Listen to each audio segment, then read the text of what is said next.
Hey guys, so a few people have been asking me in the comments of the previous videos that if I was to tell the story of Queen and if I was to make Bohemian Rhapsody, how would I put it together and what would I do to retell this story? I've kind of decided to go a little bit differently. I think Bohemian Rhapsody is pretty great for a 2-hour movie. There's only so much you can tell in that time. So I decided a better way to maybe tell this story would be to break it down into a 10-part or so Netflix series.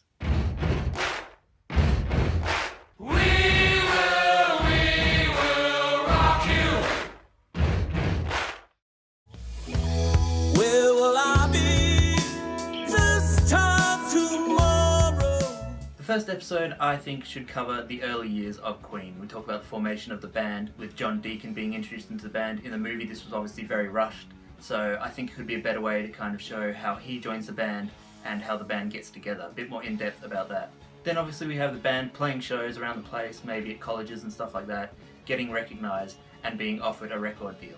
We can then go into them recording the first album in the early hours of the morning. Obviously in Queen history they couldn't get into the studio during the day or during the more convenient hours because that's when the paying artists were in there, so to make the album on the cheap they had to record in the very early hours of the morning, and we could put that in there. In the movie they pretty much present Queen as going from success to success with their early albums, which wasn't the case. They put out their first album and it really didn't perform all that well or do anything particularly special, so I think it could be interesting to put that in there. Another thing I've put down there is when the band came out to Australia in the early years, played at a music festival and were pretty much unknown, and the announcer before introducing them kind of mocked them and made fun of them a little. I don't know if you'd really put that in there if it's worthwhile, but I think it could be an interesting thing to show the early struggles and how people kind of mocked them in the early days. It would be interesting to see kind of from that where they went over time.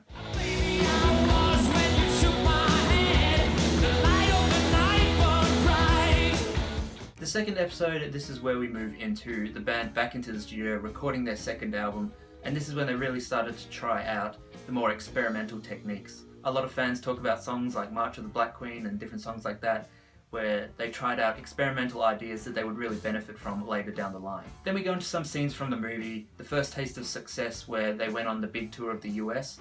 In the movie they played Fat Bottom Girls over the top of this.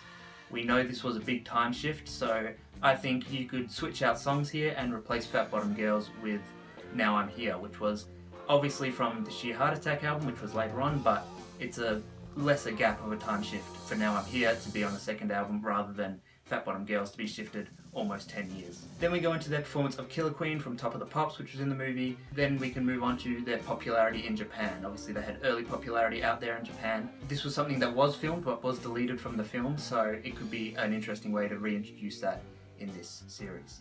To try and finish off this episode with some drama, we can talk about their financial struggles. Obviously around this time they were dealing with their management screwing them over and really taking away a lot of their money. So maybe to end off this episode you start asking the question of why do they have so little money despite some of their early success, and maybe the hints start to appear that maybe their management aren't being as honest as they thought. Potentially also at the end of this episode you could have Brian collapsing. It could be the start of that hepatitis story. Obviously he had hepatitis around this time and it was pretty dramatic. I don't know how deep you could go into this because it's a story about Freddie more so than is the rest of the band, but it could be a nice bit of drama at the end of an episode.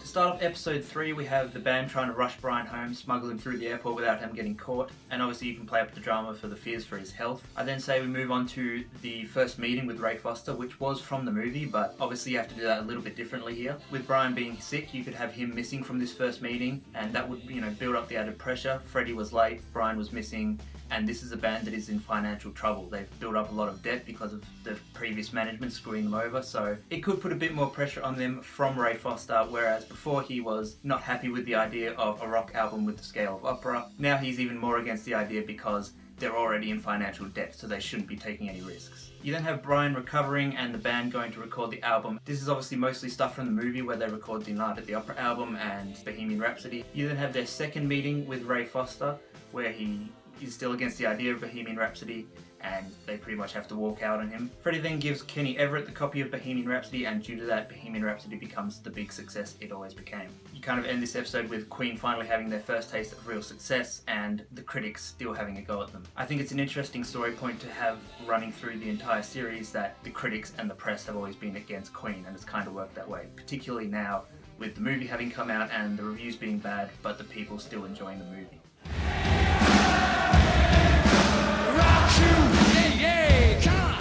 From there we go into the montage of the successful world tour where they're making it big around everywhere. In the movie they play Now I'm Here over this montage, but as we've used that song already in this series, we might replace it with Tie Mother Down, which is a song from that era. I then put in there Love of My Life and the whole Rio scene. Again, a lot of people were critical of this because this was shifted 10 years in advance of when it actually happened. But if you notice in the film, they don't actually mention the name Rock in Rio Festival, it just is a Queen concert in Rio. While we know they're clearly referencing that Rio show in the 80s, I think this scene works so well in this part of the movie that it makes sense to keep it where it is. You could then have the band back in the studio recording We Are the Champions, We Will Rock You, songs like that. Obviously there's no pressure on them, so it's a bit more enjoyable for them. You could throw in the story where Freddie meets Sid Vicious here. Obviously that's a bit of a funny story that you could put in there. And to end out this episode, I would have the We Will Rock You scene from the movie. Now obviously that was another one that was time shifted.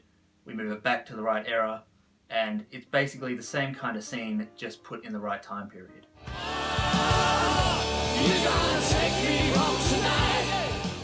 Episode 5, and I thought it could be a good opportunity to focus on the jazz era.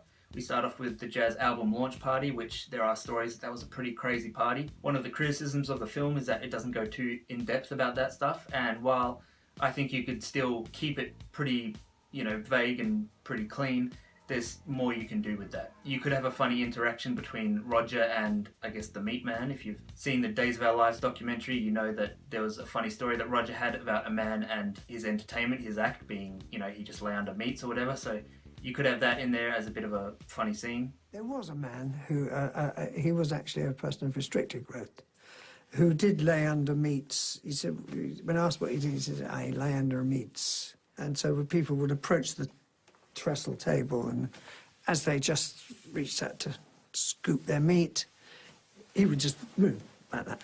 And that was his act.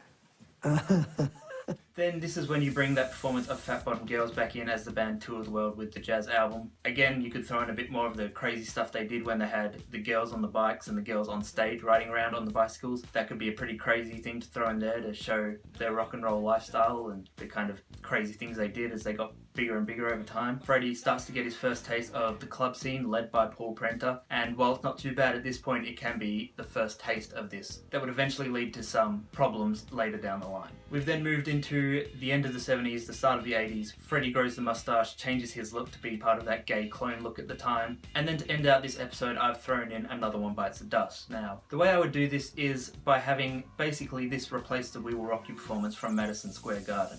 So keep the look of that scene, but change out the song and have them perform Another One Bites the Dust instead. You could also keep a similar sort of scene with them recording it in the studio and then transition into the live scene, but obviously change it around a bit because in the movie that was in the Hot Space era and there was a lot more drama starting to develop. So at this point in time, they're going from one success to another and everything's going well. To end out this episode, you can have scenes from the movie where Mary introduces Freddie to her boyfriend and Paul Prenter and John Reid discuss Freddie going solo.